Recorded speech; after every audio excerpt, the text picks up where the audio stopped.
on the solar coaster, come along for the ride, yeah. The solar coaster's rolling, it feels so right. Hop on the solar coaster, come along for the ride.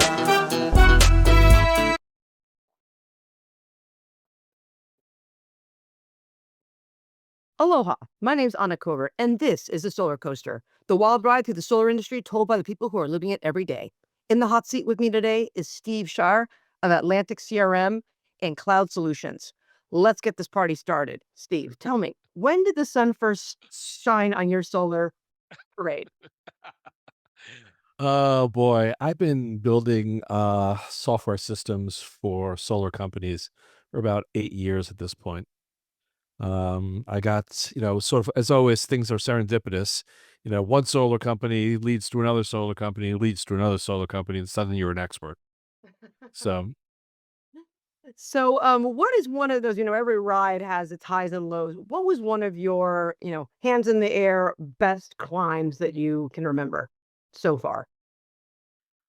well, so much of the business is or has been driven by net metering rates and tax benefits of solar, right? So certainly, like plenty of people in California have been riding this merry-go-round of what net metering rates the California utilities will pay, and as a result of that, there's an entire segment of the market that's motivated by I want solar so that I can save money. The group that I want solar that I can save money today, of course, is a valley, as the federal government is doing away with these tax benefits, but that's no longer an economic scenario that makes much sense. So now we're back to the energy security sub-market, which are the people who don't want to be dependent upon their utility for electricity and are concerned about electricity for, in case of storms and whatnot. Oh, sure. Uh, right. So that's sort of how things are morphing today. But I've also been, in fact, you and I spoke about this a few weeks ago, is I think driven by artificial intelligence and Bitcoin and all the rest. We are in a situation where the price of electricity is being driven up and up and up. That within a few years, I don't think the solar industry will need a tax benefit to re-engage with the subgroup of potential homeowners I think that you're are right. interested in I saving. think that even today, I think that you had mentioned something to me that I really stuck with me about this convergence that's occurring. And it is the convergence of technology prices coming down, right? There's and batteries are cheaper than ever, right? There's more Every day. manufacturing panels in America, things like that, even with the tariff, right? The utilities are going up. I think you're in Florida there. The utility said that they want to increase it by another 30%. Of course, it's not even touching what we have here in Hawaii, but still it's on the rise. Our And then weather isn't nearly as good as your weather. Even in Florida, we're jealous of your Hawaiian weather. yeah, and then, on top of that, this tax credit step down or cancellation, we'll call it, really has created an environment where the solar sales bro, which I talk about a lot in my book, and the need to get them out of, the industry because they're really tainting what's happening, right? They can no longer charge $10,000 commission, or price gouge a consumer. And to collectively with these three things, not overcharging, technology coming down, and utility going up, right there, we're at that 30%. Precisely right. Precisely right. So I think that um, solar will be on an upswing again within the next year or two with new sales models, new efficient sales models. And the technology will be better. The number of panels you need for the same amount of system will be fewer. So the installation will be less. All these things will fall into an alignment of lower cost, higher cost of electricity, lower sales costs. And Anna, you're 100% correct. The number of major sales driven national solar companies that have gone bust, that are driven by, the sales bro, the solar bro, whatever you want to call it, In the solar industry, I mean, they're all over the place. I It's think it's littered. Gordon and solar hose. That Out works there on the great. streets cuddling themselves and they're, Precisely, precisely. They just haven't figured out how to use OnlyFans to make it work for them, but, yeah, and so that's what the future is, and I think that the solar companies that have figured out how to stay around are gonna reap an unbelievable benefit in 2 or 3 years, and it's not about the politics. This is not a political question or anything like that. If a Democrat gets back in, will there be a tax credit? Possibly, but not nearly as big because it's not necessary. yeah. It's just not necessary anymore. The biggest piece of it is battery technology because all this is occurring at the same time. Um, Net metering rates are going down and down and down because of the duck curve and the flattening out of the duck curve, which I'm sure you've talked about before. No, Uh, actually, no. Tell our listeners what that means. Sure. So, the idea is that before solar, the amount of electricity used per hour during the day, okay, was sort of like the profile of a duck, they used to say. Why, I'm not sure. But let's say between 4 and 5 o'clock in the morning, your local utility wasn't generating much electricity or selling much electricity because everybody was sleeping and there was nothing going on. Sun rises and then they're not like they're gonna go to school or work. Right, exactly. So people get up, they start taking showers, and the hot water heaters kick in, and the turning on the lights, and the turning on the this, and people are making Coffee breakfast, makers, yes. coffee makers, breakfast, exactly. And then through the course of the day, the commercial peak of electricity occurs because people are going to their offices and turning on the lights and the AC and or the heat or whatever in the office building or the store or the factory. So during the course of the day, the amount of electricity used is peaking, and then it's time to go home, and people are making dinner and giving the kids a bath or whatever the heck it is, back to 10, 9, 10, 11 o'clock at night as things taper off. And you see this where, for example, utilities today will often offer special rates to people with electric cars. If you charge your car during a non-prime hour, they'll give you a lower rate. So people, Or the utilities will be opposite, able to. if you use power during the high peak need demand times, you get charged a fee, right? Demand. Exactly. Yeah. But then came solar. And when they came solar was, well, that daytime window, there was a tremendous amount of electricity being generated by solar, both residential, rooftop, let's say, um, and the utility-based solar farms, such that there was an excess of electricity during the day. You think about it is a consumer puts rooftop solar, they're not home to use all that electricity. So what are they doing? They're trying to sell it back to the utility, and the utility doesn't want it anymore because they have so many homes and solar farms generating solar electricity during that peak period, let's say between 10 a.m. and 3 p.m. or something like that, is they have more electricity than they know what to do with. They're like, keep it. Right. Well, the Well, they don't. transformers, right? I mean, you can't even transmit that much power back, with our 100%. infrastructure. Yeah. 100%. So what's happened in places like California, this NEEM thing that they've got over there, which I don't know what it stands for, but Net metering. Net, oh, me- okay, net- that was easy. Um, is that they're not going to offer anybody any money for selling electricity back to them during that peak period. So in the past, the guys, the bros and hoes who were selling solar, they would do this magnificent financial analysis and say, well, save X amount of dollars from your electric bill, okay, when you use electricity during the day. And when you're not using electricity during the day, where at work and whatever, kids are at school, you're going to make, X, $100 or whatever the heck it is from the utility who's going to be buying all that excess electricity from you. Well, that piece of the equation has gone away, right? So it's no longer about that.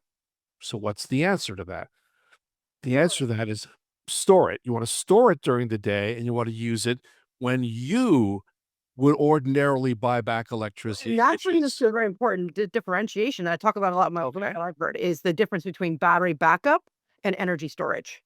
Because there's a huge difference in the way you sell it, right? Because if you're selling, and especially in California, we've seen this happen too, where depending on this solar sales bro or hoe or whatever, or professional, right? Like a real pro, right? Bro, hoe, or or pro.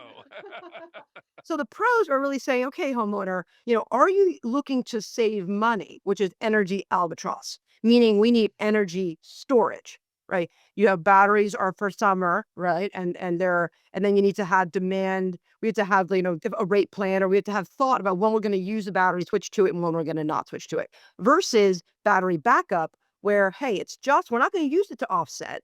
Because if we did, by the time your duck, is going to bed, then there's nothing left in the battery to take them through the night because they would have been using it during the day to offset these peak times, right?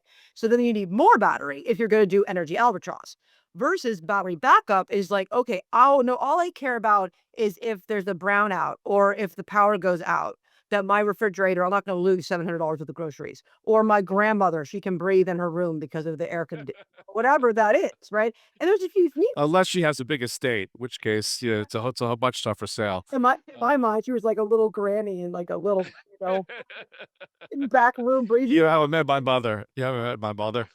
So, Yeah, but then it becomes like really important that I think that's another way to weed out these poor salespeople because that's real math that's required and real sales sustaining to really understand, who is this customer, and will they be able to afford another battery because they do want what's the benefit there of the energy albatross. exactly. So, if you do the math hard, you can figure out that it might still, from an economic perspective, still make sense to buy some electricity from the utility when your battery goes dead. So you're charging up your battery during the day. You're using your battery up between 6 p.m. and 9. But for electric heat and the AC running at night, you're still using utility electricity. Might be better than getting a second battery, Maybe. but it doesn't solve the problem of the hurricane coming and knocking out electricity, or the ice storm which comes in Houston, for example, where they had all these crazy ice storms in the past few years. So We know they'll uh, come again, right? I mean, and they like, know will come again, but it's interesting, right? So you see all these different hybrid solutions as a result of that. We have a situation here. I'm in Florida where people might use a gas generator um, for backup in the case of a hurricane. But the problem is everybody's got a gas generator on that line. And if there is a hurricane, there's not enough gas in the gas line because everybody's turned on their generator. Oh yeah, there's that. Or if you have a diesel generator, you can't get diesel. So you've got, 2 days, 3 days, 4 days worth of diesel, and you're not going to be able to get a delivery because the gas stations don't have access to it either. flying around the block, right? And Exactly. yeah, yeah. Exactly. So Part of the EcoFlow. the EcoFlow, tell EcoFlow me. is like when I was at RE Plus, it's a new company and they're gonna, I think, like they have a real rival to Span, and I have a Span on my house but it's like double the amount of circuits, but they have like smart storage solutions and generators that are you can charge with electricity, Mhm. a standby generator you can take with you. And I think that Enphase also had one, but theirs, what was really cool is it has intelligence in it. So, because like someone like, I mean, even me, and I could consider myself pretty savvy, wouldn't be able to know like, okay, how much usage should I use or how much do I have left? Like Span will tell me in the event of a blackout or a brownout, like, oh, you have this much power left, right? In your Yeah, must power walls. pounds. Yeah. Yeah, yeah, power walls do it. In fact, power walls, one of the really nice things about the Tesla Powerwall, certainly not a surprise, is that when there's a hurricane warning, Tesla will send out a signal to the battery to not discharge. Right? So come 6 o'clock, it's gonna say, no, you see, of course, you set it up for yourself. It'll send out a signal to your battery, don't discharge, stay fully charged. Storm is coming. Okay, use the circuit, electrical utilities electricity as long as possible. But the problem, and that's great, but the problem that I have with Tesla on its own, without one of these smart solutions, like a span or something like a solar edge, smart home, is that it's not helping you decide how to use that power. Right? It's like, hey, once it's out, I mean, you can't turn off circuits on your own, right? Like Yeah. that's what I use like love about the span. That I can say, okay, and I have a list of like must-haves, like lights and electricity, refrigeration, nice to have air conditioning, definitely don't need EV charging, washing machine, oven, right? Sauna. Right. So when this event happens and the power goes out, the span says, okay, and it shuts off circuits that I've had identified already for me, and it connects with the Tesla, so it, like, knows how much power I have. But even then, like, what the EcoFlow is now gonna do is say, give people, like, a real like, let's say you're like, "You know what? I wanna save money next week on my bill. Bill's going up, but maybe I didn't make as much money in commissions as I thought I was going to selling whatever, roofing, and I need to save some money." The Span or your Eco Home app will say, "Oh, you can this is your plan to save money next week on your electric bill." Like, you're gonna do 1 load less of laundry. We're gonna, turn Right. this Or you do your laundry during the day at 3 o'clock when you have excess. apply that plan, or the rate changes have happened, and we're gonna sell at this time, or, Yeah. so that we don't really have to think about it, because I think even then, like, yeah, I mean, when I first got my batteries, I would thought I was like, and I had my 2 spans. I had, like, 1 span, 2 batteries. I was had my second solar system, and I thought, "This is gonna be great. Like, I'm never gonna be off grid ever." And then very quickly after that, I wake up one day and all the lights are dark, and I get up really early, and I'm still like, "Oh, I have nothing to worry about," right? And I'm down at my gym on the bike, and all of a sudden, the lights go off, and I'm like, or my TV goes off, and I'm like, "What's happening?" What setting is wrong? I mean, this is just a television. It can't be much power, right? And then I make the fatal error of, oh no, I think to myself, oh, as soon as the light comes back on, it'll kick in, the solar will take over, and I'll be fine. And so when that did, I went and jumped in the shower, and that amount of power, it could go on the shower heat, but then it took all the battery, drained it below the 5% that the battery Tesla had, and then I couldn't restart it, right? I had to do like a hard restart. So I was like, wow, so just thinking like about the regular consumer and how are they going to navigate all this? It's a good point. It's a good point, right? I mean, the analogy between that and people's home computer, smart people will lose their hard drive and not have a backup. I thought I set that up 3 years ago. I've been paying Carbonite all this time, and lo and behold, there's nothing on it. um, so it's true. I mean, these are more technical solutions for the home that require more care, but they're just not, it's not just a shrink wrap solution that just knows. And maybe this is an excellent application for AI. Who knows? We can just take care of this for you entirely. That's exactly how theirs works. It's an AI like solution that's with monitoring, because it knows all your power because it has all the circuits. And then it knows what you have, and then it knows the utility rates, and it's making these decisions. And I think I actually you brought up AI before, and I think that's an interesting segue as to, because everyone's thinking to themselves, how can we have support all this AI? Right? We don't have enough power and it's just growing. But I had another guest on my other podcast, A Cover Code, who was mentioning kind of how AI is evolving. And one of the things that we're excited about for the next version, right, is that it can basically it can move its own power around, right? And I was like, well, and it doesn't have to use like, because it's smart enough that it's like, well, I'm not going to use part of this. I'm going to use this part of this, right? And I mean, this needs enough to be running. And I'm not sure that I think the jury's still out on that. What are your thoughts? The world, I think, has been looking for a way of convincing the Bitcoin farmers and the AI farms, crunching the large language models and whatnot, to only run during the day, back to the duck curve, right? When there's excess solar energy available. But I don't think they look at it that way. I mean, if you think of it as during 8 out of 24 hours, I have really cheap electricity, so I'll just run it during those 8 out of 20. No, I just have my whole day electricity is lower. It's like a discount on the whole day, right? I have a 8-hour window where I'm paying almost nothing for electricity.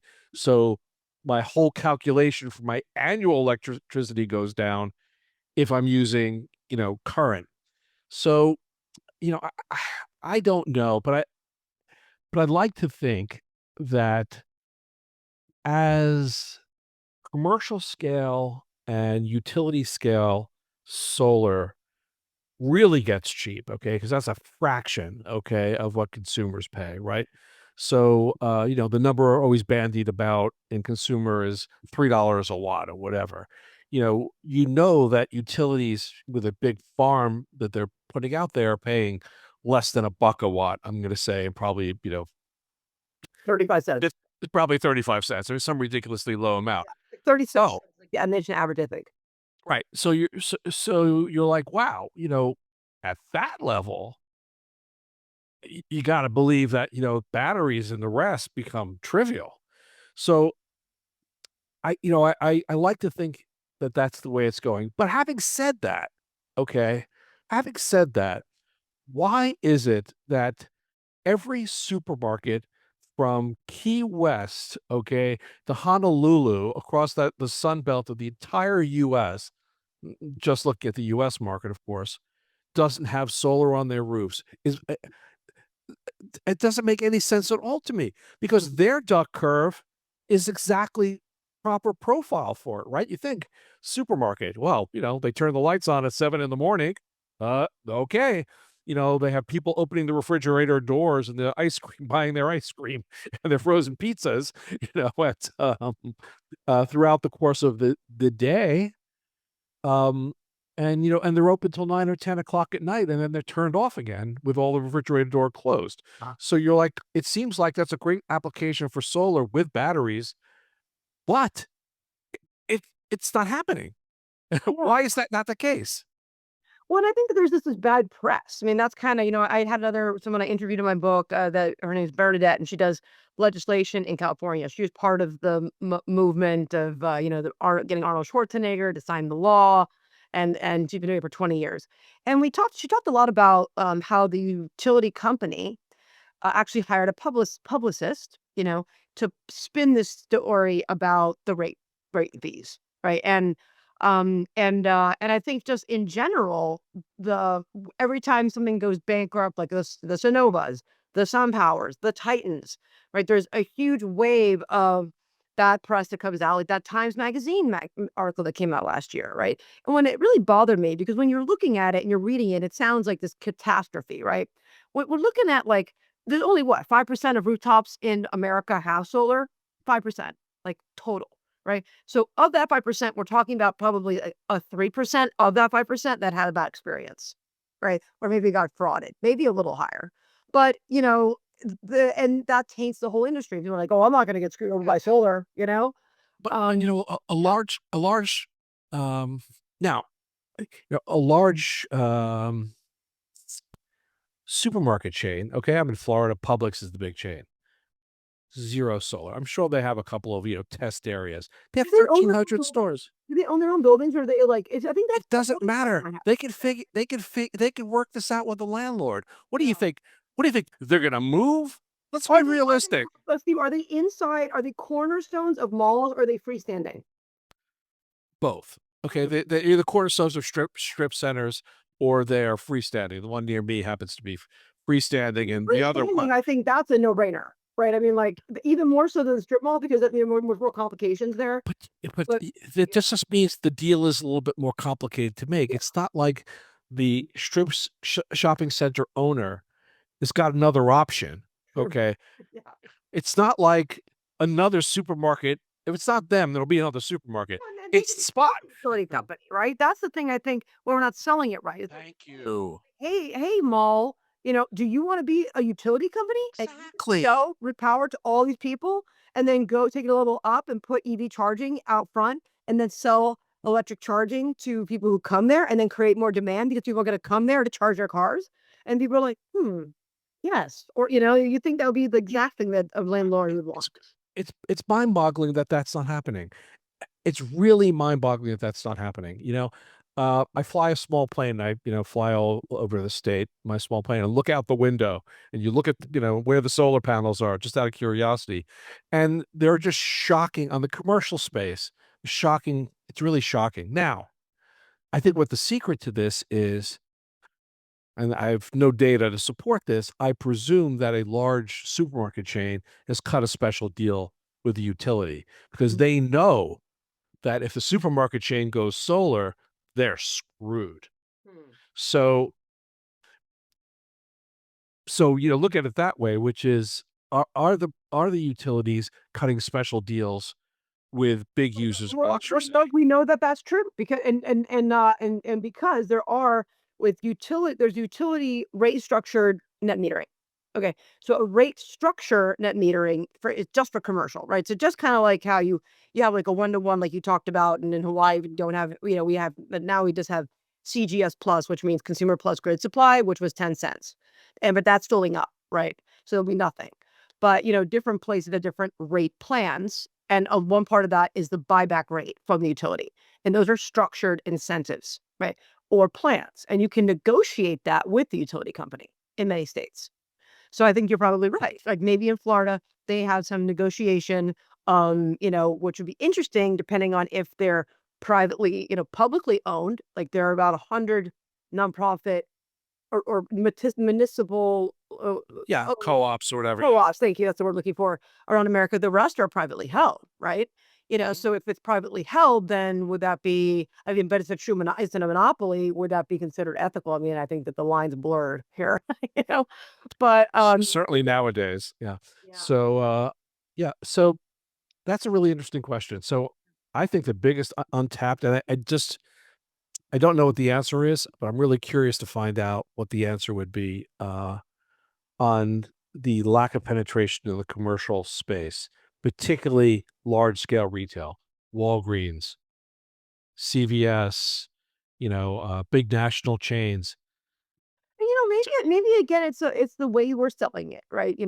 As an industry, like the way we're targeting it, the way we're selling it, maybe that needs to change. Maybe there's not enough, almost like the Got Milk campaign. We need like a commercial solar brand awareness campaign, right? That's gonna go out there. Or, you get the attention of I was, really excited about, like, so the movie, Minions, there's the Minions movie with Drew, but Yeah. the Minions 4 movie, Drew, Didn't even know he's there a was a 2. yeah, he's a solar panel sales he's going undercover, right?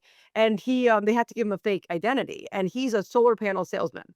And I, like, almost fell off my chair. I was like, "This is exactly the kind of stuff we need." We need to be, like, talked about more. I mean, you think about the how long of a journey it's been for oil and gas and how deep they are embedded into communities. I mean, there's some rural areas that had they put out, I can't remember what state it was. I want to say Louisiana, but I can't remember, where they put out cartoons about how, oh, if people go solar, then Timmy the bus won't be able to take kids to school anymore, right? I mean, so Uh, things like that yeah, are polluting the minds of the consumer mix, and I think sure. we have to do something to change the way we're selling it. I 100% agree. There was an article in the Wall Street Journal this week about wind power in Alberta, yeah, Oh, which is a super windy place, oh. but it's also an oil and gas place, and a lot of jobs are so all of a sudden, they're, coming up with new like, which I always really, find so amusing. The oil and gas industry is bringing up issues of the environment for the alternative energy industry because they're such experts. Um, so, um, That's when hell freezes over. You're like, exactly. So, uh, yeah, so without a doubt, that's, it is very interesting. Now, that's a real cause for concern in certain circumstances. I'll give you an example, like the Bahamas. So what you have in the Bahamas are very small power generation plants, typically diesel, that power a small island.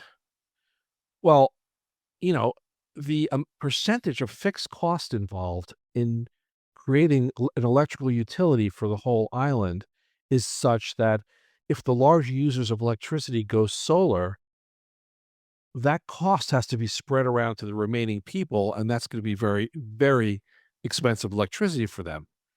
So there is an issue of, you know, just because you wanna use the, um, utility power, between the hours of midnight and 6 a.m., that doesn't mean you get a free pass on the infrastructure that's sitting at your house during the other 18 hours during the day. And by the way, if it's really cloudy and rainy and it's stormy, you want to use that electricity during that period too. So that level of infrastructure has to be in place for, those, excuse me, those people.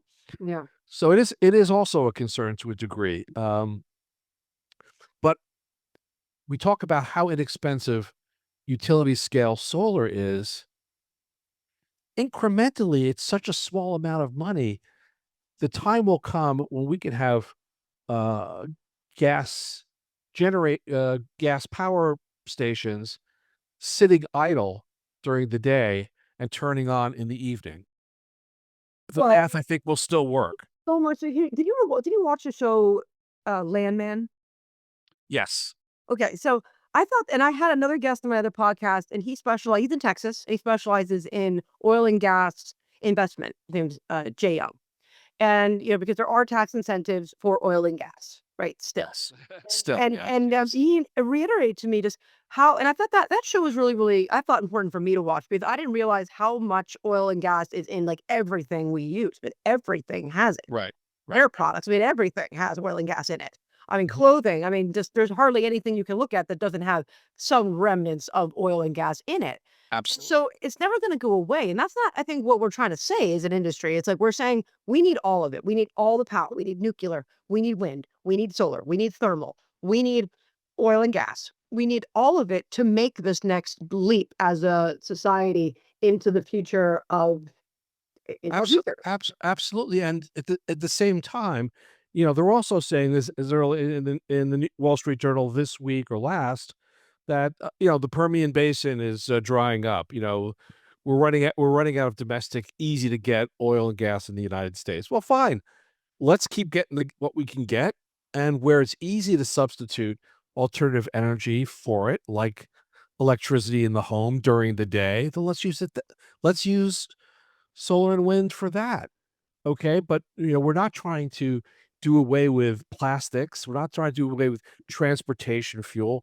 Another person said, oh, we should have electric battery operated airplanes. Well, that's never going to happen. No. There's not enough energy density, in batteries. I mean, they would be explosive Well, actually, if you in had fact, them. so I and again in my book, The Solar Coaster, I have one of my clients is Mhm. E2 Soul, Anthony Barrow, and he's doing some really interesting things with electrification. And one of them is at the airports, right? Because the airports really need to be their own grids, right? Because of their needs and the transportation and the and so what he's working on now is for commuter airports where we call it here in Hawaii a puddle jumper, right? Like a little like you just Yeah, exactly. Another like a little skipper to the Island hopper. Yeah. island hopper, right, thank you.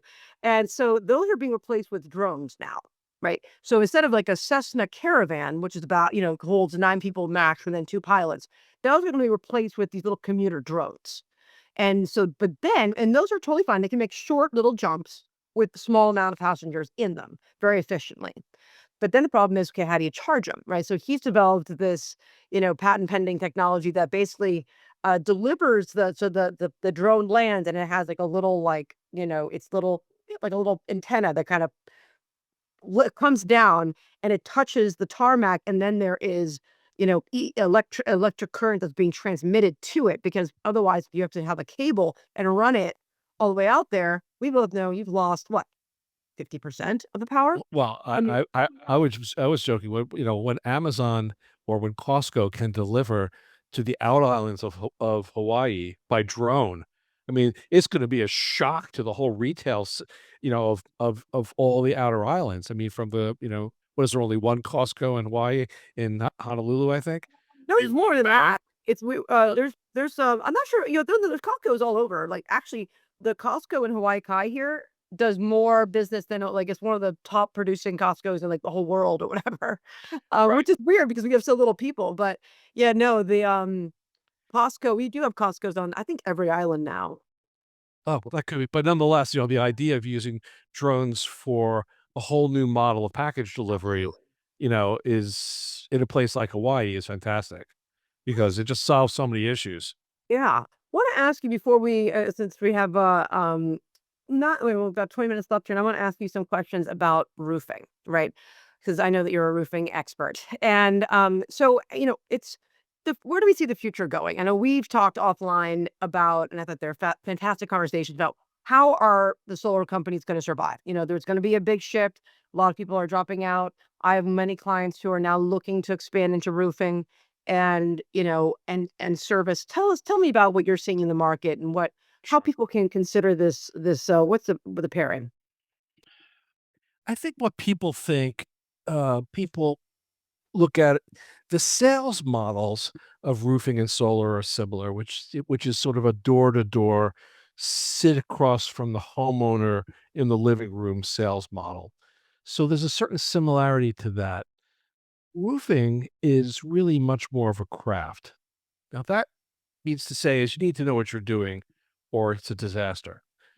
Uh, but you could buy that craft. So it's not so for a solar company to go get a guru with 20, 30 years of experience as a foreman to help make those tough decisions about the little nuances of how this particular roof problem needs to be solved. You can acquire that. So that's not so much an issue. Um, I'm not a big fan of solar shingles. Uh, You mean the Enershock? You talking about like the building integrated design, like a solar, like a shingle that's energized? Are we talking about yes, the the shingle solar that's yeah, exactly. Like Tesla makes and like GAF or GF yeah. and other ones are either have or have it in the pipeline. Um, I just think that you're giving up too much efficiency for it to be worthwhile as an energy augmentation for your home. Hmm. You're never going to generate anywhere near the same amount of electricity as you would if you have, as we call them, glass panels on your roof. Sure. Um, and I think that's critical. I think that's critical, and I'm also concerned about the repairability of them. Hmm. That's an issue that I have. The beautiful thing about solar glass panels is they're not terribly expensive to buy a new one if it dies, and it's not terribly expensive to disconnect it and chuck it. Now, Uh, yeah, microinverters especially when it was like straight. exactly. Now it's like just like snap on, snap off. These. Right. Click, click, you Yeah. unscrew, with a ratchet set, you unscrew the clips to the rails and you throw it off the roof. You can hand it the new panel, you slap it down, tighten it up, and you just plug it in, literally like you're plugging in an outlet, and off you go to the races. Right. And there's no issue with mismatch of wattages or anything like that. It normalizes. It's not a big deal. So um that's I think a very, very big issue. I think that solar roofing is like a shtick. People need a new roof, and they're also thinking about solar. So they say, "Oh, I'll get a solar roof. That's a great idea. I'll kill two birds with one stone." Then they go find out how expensive it is. Then they go find out, you know, the fact that it's really difficult to get financing on. Mhm. Okay, and then they find Found out out with our friends in Texas. we did find out that for the friends in Texas, We exactly, won't. Their name won't be mentioned in this. exactly. And uh, and then they look at the efficiency of it and they say, well, if I got, traditional roof and I put solar on, or if I got really smart, I got a metal roof and I put solar on top of the metal roof, I have a much better house envelope situation, i.e., what the traditional roofing provides, and I have a much better aesthetically. Is it an issue? Maybe. Well, You yeah, know, I think that's you bring up a good point though. Like, I think that the Tesla, what we learned about Tesla is, yeah, people are buying it for this allure, like this almost, it's like, the bragging curbside rights. appeal, like Yeah. exactly, like for the statement of it. But it was, no financing would touch it. So expensive. Replacing these shingles really hard. One thing though that I like about, and then I think this goes back to the way you sell it, the GAF product is the way that it could be sold, right? Is it's not, it should never be sold as this is the replacement of solar. This is like, they only really, to make it really, usually 20% of the roof they energize of the bill, right? So it's not like a whole 100%, like it's to your point, like it's impossible to get, but it can be very, very fast to install, like the staples, like no penetration in the roof. And, if it comes to that 50-year shingle warranty, and you're getting if you're in a low producing, or, where tower's cheap, and people are like, why go get solar when I only pay 11 cents a kilowatt hour or 7 cents a kilowatt hour? Now it's like, oh, well, hey, you could offset 30% of your bill and get the roof at the same time, and they'll finance it. So then I think it makes sense, right? But Yeah, only I if it's think sold in so. that way, I think so. I think you could be right on that as well. I didn't realize that the GF product, carried the same warranty that their Landmark Pro, whatever they call it. And GF makes a very good roofing product. I wouldn't say, top tier, on anybody's list. If they offer it with the same warranty as their regular product, But that's there's some interesting. storage, right? I mean, like, I don't think that there's they don't have any, to my knowledge, yet, a storage component. There is some, I think that you can get storage with it, but again, then you're right back to what is the purpose of this investment?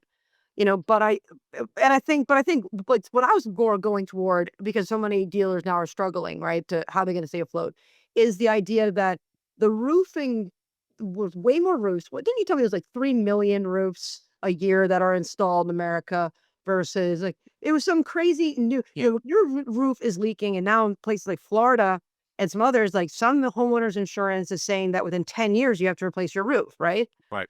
So now, people like solar is like a luxury. People are like, yeah, maybe one day. But when your roof has to be updated or is leaking, you're calling someone and you're making that decision today. And now Yeah. you have that trust. So I think that it's a clear holding pattern for installers, not the solar sales guys, but the installers, maybe even the sales guys, if they can find people to sell roof to, I don't know, but to really like get a good lead to sell them both. Absolutely, because I think that, they can prove themselves, um, they can prove themselves in the roof and prove themselves to be a good, reliable company, and develop a relationship through the roof. Selling them the solar is gonna be downhill. Besides the fact is it's gonna be a lot more efficient to sell it that way, Yeah. right? So, again, it comes back to, can we get the cost of customer acquisition down? Because we need to get the whole solar solution down. How can we get the CAC down? That's, a I always large part of it. wonder about that. Actually, now you brought that up. Like, I think another thing that to consider is that we were also kind of roofers, because I have, so it goes both ways, right? I have roofers who then started solar, and then I got solars who are now starting roofing, right? But the tax credit also did help roofers too. Because we would say it. I know it was a great line. I can see you like, oh no, but like, and I had dealers who would kind of push it, but any roof that was underneath, that was new, that was underneath the solar would qualify for the tax credit, right? And some people went a little further, but as long as like under $8 a kilowatt, then, combined, that usually didn't flag anything with the IRS, right? But now with the new ITC coming to a close, will that also influence people's decision to add solar with the roof? Probably. Or get solar at I all. think so. Yeah. I I think you're right. That whole sales channel is gonna break down. So you have to be it goes back to the same thing, which was, um, are they buying it for energy security? What premium are they willing to pay for energy security? Are they buying it for, let's save money?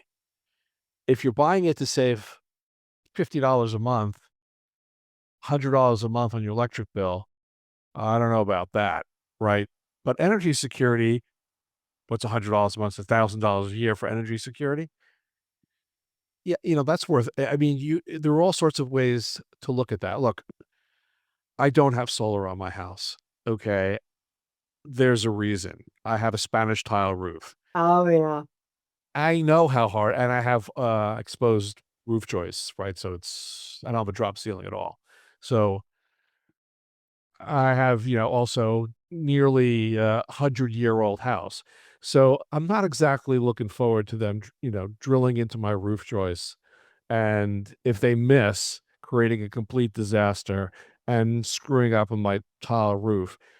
The risk of a leak is just too high for the dollar savings, Sure. right? So let me ask you a question since we only have 10 minutes left. How can, with technology, because this is we're gonna entering a crisis period. Yes, Yep. Q4 it's fat and happy. But as we go into next year, what are ways, do you have recommendations on how they can use technology to become more nimble or to have better targeting? I mean, we see lead companies going out like back to back. CEE, Clean Energy, one known as one of the largest and big, is shutting down.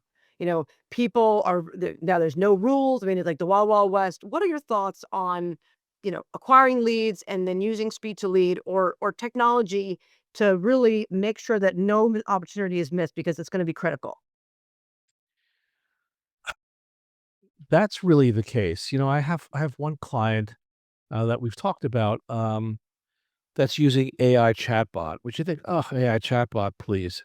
No, here's their thinking. They're thinking speed to lead. They're thinking that of the people who are driven to my website or my squeeze page or whatever, there's a percentage of them, 20%, 30%, 15% who are ready now. They've already made the decision.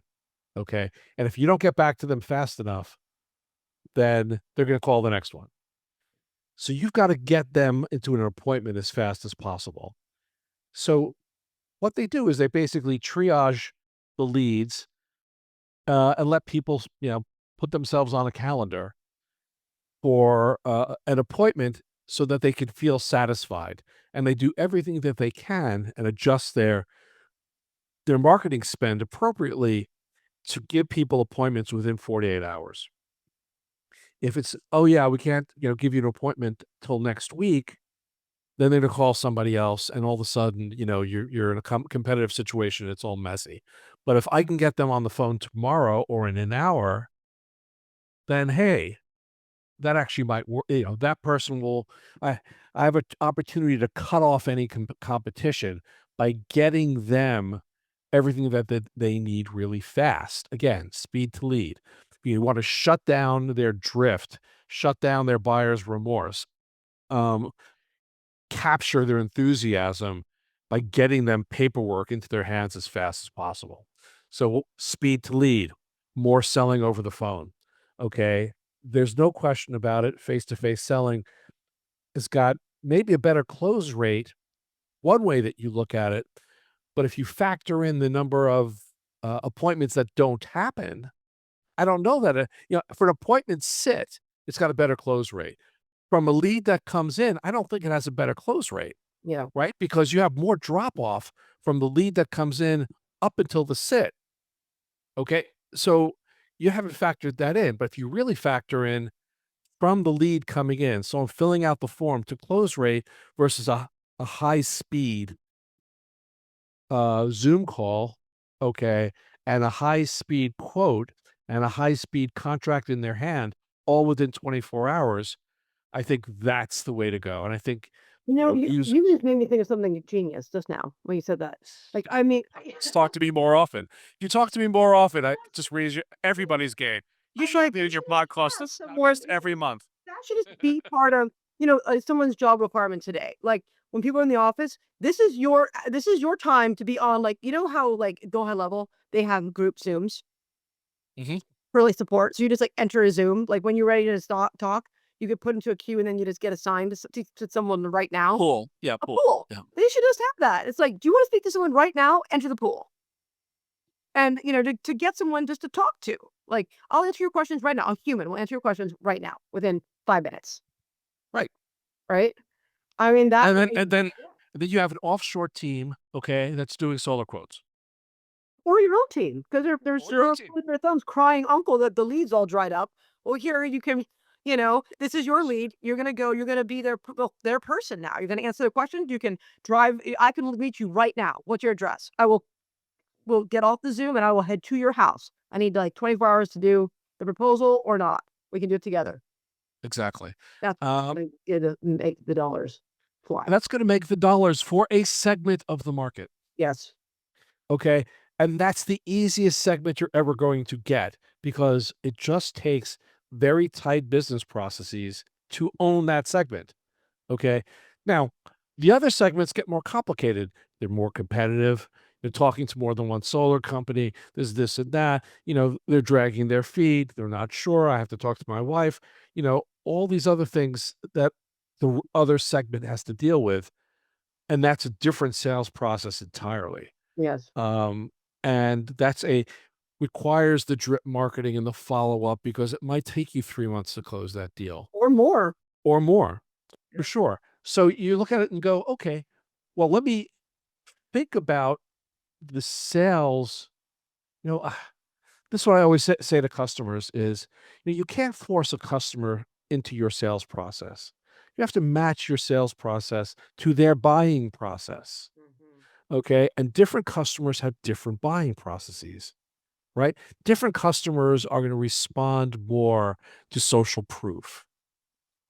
Different customers are going to respond more um Lost aversion. I actually have a whole chapter in my book about behavioral science strategies and how to sell them. So you can Yeah, pick up. I had a meeting with a guy, I can't remember his name, big roofing guy out of Texas, and, he had invested money in this company that, would take, a lead, somebody fills in the form, it would run it through their AI model, and it would do, like, uh, a soft pull of their credit, it would do with this, it would do with that, do all this crazy crap to determine things like, the homeowner's probable age, you know, how much equity they likely have in their house, okay? Because they can look at when the house was bought. They can look at the mortgage history. They can use Zillow Estimate to figure out the value of the house today, okay? And they're building all these scenarios about what this customer is, and then they match them to sales reps that do better or worse in these particular situations. Like, oh, right, this guy, he's a veteran. He's a Marine. Oh, we got Bob. He's a retired sergeant in the Marines. Absolutely. Well, Same I will age. tell Bob to talk about Marine stuff. They care about the same things. It's that sensibility. It's kind of like what I had always seen about with Solar Wizard, the matching of the what they were looking for in a company. Why now? Right? Everyone wants to save money, but what else is there? And it's all about that. It's all about, social proof with some, reviews, which are BS anyway, from some random person in Oshkosh, Wisconsin, as opposed to, oh, this guy went to, he went to basic account in Lejeune too, and he was the same year, whatever. Oh, he knew Sergeant, whatever, you Right. know, all these, oh, that guy, he can't miss, you know, perhaps women sell better to women. I don't know. I mean, you can collect the data to determine it. You can collect all these data points about a prospect and data points about your sales reps. Now they have that's the matchmaking dream, like Right. that is, I truly believe, the future. Exactly. Like, senior citizen homeowners shouldn't be sold to by a 22-year-old, or maybe should. No, Maybe you've got a 22-year-old who's phenomenal at it oh, maybe. for whatever reason. Usually not. Usually, like you nailed it. You Like, can't make that generalization. well, Have the data. it usually means that people are relating to someone who is like them, right? So unless, I mean, that would be a And really good looking, in which right, case, it could be a stretch, right? But yeah, I mean, I think it's those data points that need to be considered, and as things change, realizing that your sales team also, like, are you giving them the right tools to sell in today's market, right? When it's not on price or when it's not on the incentive, are they pre-qualifying people out of like, oh well, the ROI isn't what it used to be. Well, that's your bias of that homeowner. They're going to go with solar with someone. So take the time to make sure that they understand everything about it. and it's also, I worked for IBM as a scientist back my first job out of college.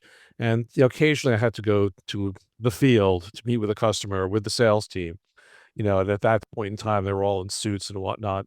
I had a beard. I had even hair on my head. Uh, anyway, they had explained to me that their sales training was that they would literally have 4 different presentations with them at all times. And they would triage the customer or the prospect based upon, things that they see. If this guy looks like an engineer with a pocket protector, well, that's presentation B. Okay. If this guy has got modern art on the wall, that's presentation A.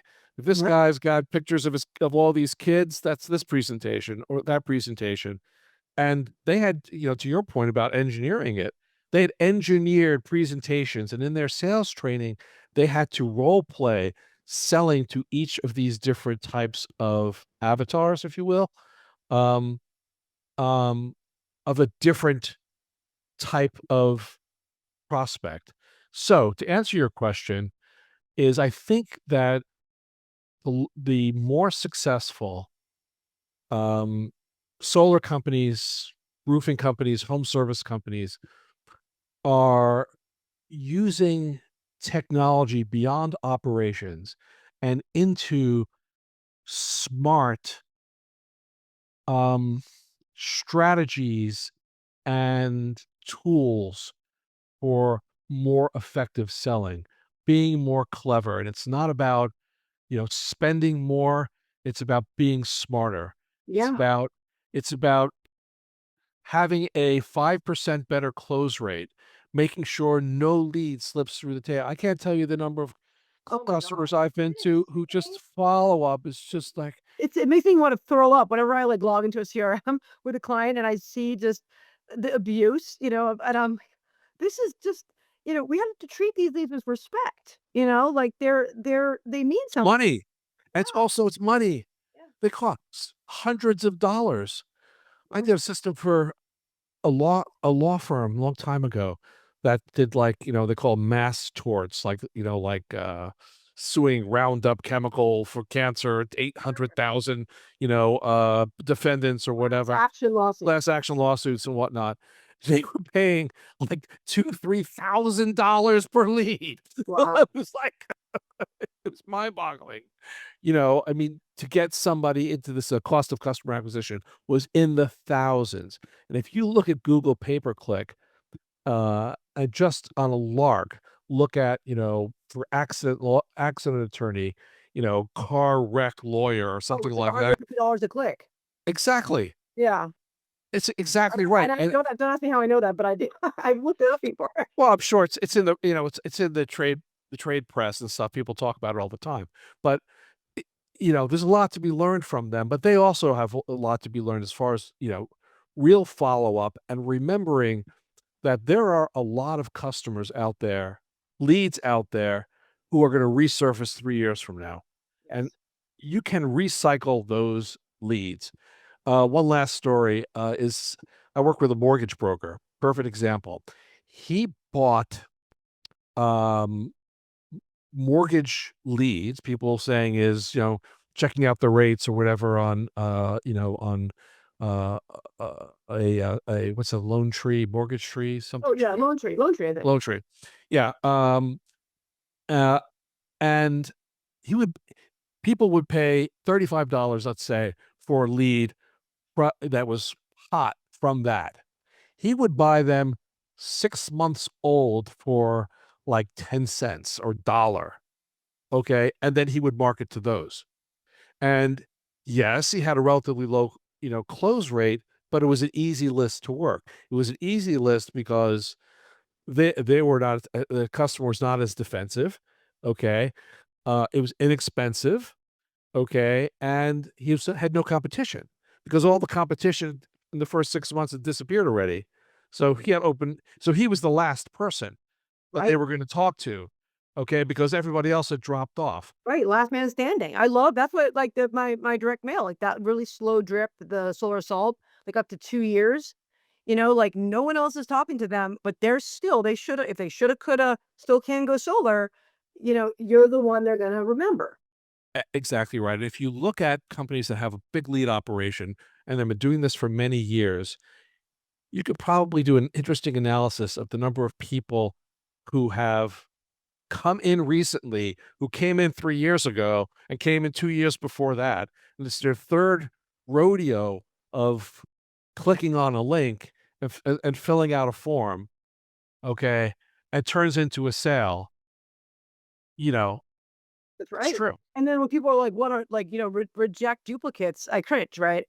It's like, well, how let's hold up, we could have multiple duplicates because that's Oh, what you're talking about in a CRM, right? And like, what is our protocol? And I mean, I know what your thoughts are, but I think if like a lot of people are like, oh, we want to give it back to the same person they spoke to, absolutely not. They do not deserve this record ever again. well, that's exactly right. They could have been calling them all this time, Yes. and quite frankly, the lead doesn't even remember them anyway, so it doesn't make a difference. But, I mean, we've done this. We wrote a piece of code for a couple of different CRM systems about lead duplication for just this reason, which is when a lead comes in and it is a duplicate, how do we handle it? Mhm. How do we move that lead back to an active status, and how do we add notes to the lead that tell the story about what's going on?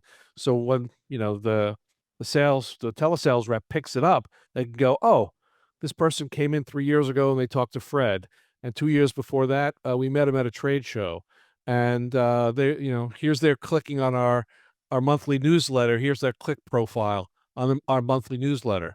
That's awesome. Mr. Prospect, yes, this is Joe from, Joe's Solar, whatever.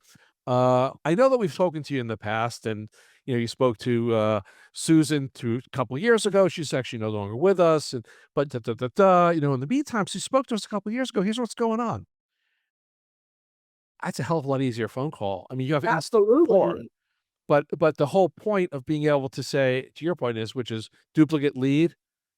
Don't accept a duplicate lead. No, no, no, no, no, accept the duplicate lead, and then bring forward the history and the notes of the previous iterations to the current lead, Exactly. okay? And the only time you don't accept a duplicate is if it occurs within 30 days of you receiving the lead for the first time or the second Right, time. then you do something else, Then then we do know something someone's else with trying it. to resell you, like, if all of a sudden and this happens all the time, right? We would get, like, a lead from Solar Reviews, Clean Energy, all at the same time, right? And then people don't have there's no bidirectional API, right? So it can't be returned, they have to be manually returned. I think it's, basically collusion. They're, like, hoping that people won't, and then if you're not even Well, accepting it, you don't know that it's a that's the duplicate. trap. Oh, it's a trap. And, like, I mean, I've seen It's a trap. thousands of dollars. The people who are selling leads are bandits, and, there's no two ways about it, is you think you're getting a good lead for 35 bucks, 45 bucks, 55 bucks. It's not. You think you're getting an exclusive lead for 75. You're not. It's not exclusive. They're gonna sell it in a day to somebody else. So, Absolutely. And I think, I mean, and what other people maybe don't know, but we can say it briefly here before we end is the whole thing behind clean energy was that it was set solar in a sun run. You know that. what's that? That sun run was basically they're basically the owners of the clean energy Oh, experts. well, And it's that not a was big behind the surprise. scenes. So now, I mean, well, and I think that a lot of people kind of are. I was surprised when I found out. Right, this was a couple was like early last year. And did it really matter? Well, not necessarily. But what happened was that they were getting, and the word on the street was, is that Sunrun was getting the leads as well, right? As well as you're paying for the lead. But now the reason they're going out again, hearsay, is because the market's shrinking because of the tax credits, and Sunrun's going to keep them all internally. Right. It would be interesting to see the big, Sage, Solar Sage and whatnot would be really interesting, if they were behind the scenes owned by a major solar company and given the leads were given to that solar company, 24 hours before they were given to anybody else or something like that. Right. Well, see, this has been fascinating. So how It's can been people fun. get a hold of you? Yes, Atlantic CRM and Cloud Solutions, of course, Google search will find it. And my name is Steve Shaer. And if you're in the energy space or looking for a custom solution that really captures either the operations side, particularly in home services or other areas, feel free to give me a shout. I'd love to talk about your needs and how technology can help you move forward. And a little shout out to Steve. He is, especially with Zoho, there's no one better at Zoho than Steve. He's helped me, many of my clients create custom solutions, and anything is possible.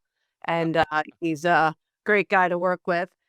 He's also, I'm going to be having an article about what Steve does on the solarcoaster.com. So you guys can go there and check it out and be connected with him.